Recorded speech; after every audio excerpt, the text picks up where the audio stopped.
Mead's the oldest category of fermented beverage that's out there, and it's something that when I came across it, there weren't very many commercial examples of mead available. I was homebrewing at the time and started to play around with mead, and as I made more and more mead, it really became, the importance of the honey, the freshness of the ingredients. Even though it was the oldest fermented beverage, it was probably the least explored as far as taking modern processes, modern ideas, and applying it to that ancient category.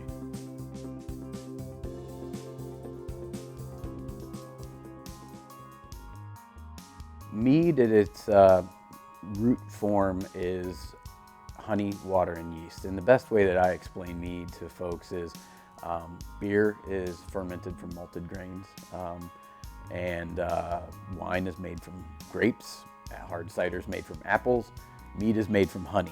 But just in addition to just that honey, we can use any number of ingredients on top of that, fruits, herbs, spices. We can create these layers of flavors that are exciting and something that's kind of new.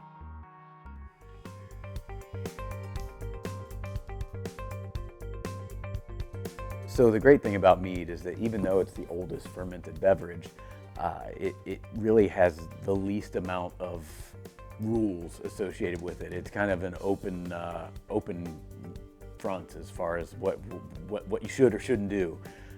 When you should drink mead, that's entirely up to the person that's drinking it. People should drink what they like, and they should drink it when they like it.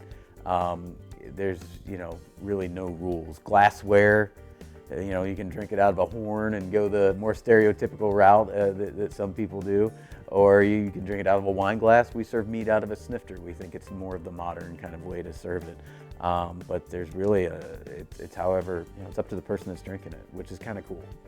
People think that mead has to be deathly sweet because it's made from honey.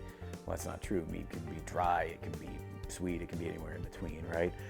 We really try to reduce all those hurdles and those preconceived notions.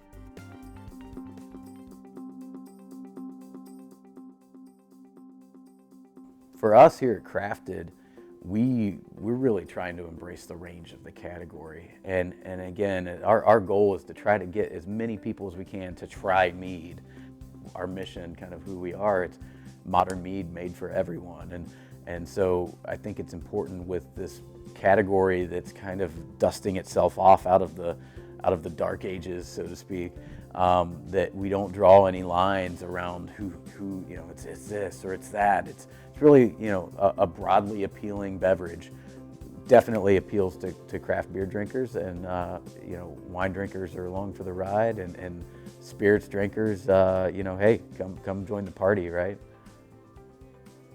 We love our still meads, the bigger ABV corked meads, but our session meads, the little crown capped guys, and the ones we do on draft, that's really our forte. And if you look at some of the things we're doing and the amount of flavor that we can deliver in a 6% ABV mead at the price point that we're hitting, I think we're in a pretty special spot.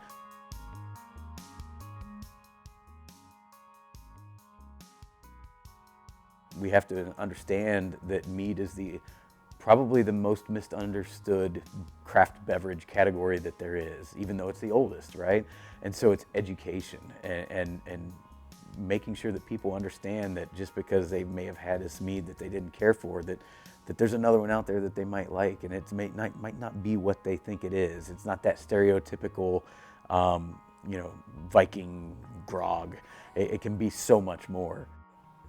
It's building a community around that. So we've got innovation. We're taking that innovation and educating our customers on that, and in return, we're becoming a part of and engaging a community that's around us on mead, and that's really the full circle of what is exciting for me. Is that we're over 7 years, we've seen this industry, this category, just grow leaps and bounds, and to be a part of that is just something that's special and awesome, Crafted started as a hobby business for me when I was still gainfully employed, and it was pretty wild. Within 6 months of opening, we were being sold in 4 states.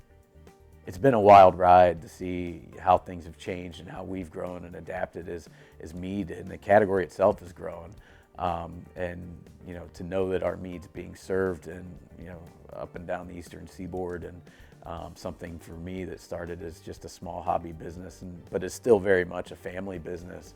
It's just an awe-inspiring thing, and it makes me, you know, I'm as humble as I can be for our employees that we've had over the years and that we have now that have helped get us here, and the people that enjoy our mead, and the people that are pulling it off the shelf and trying it, and that are our fans. And it's a humbling thing to be a part of, and it's nothing short of awesome. So.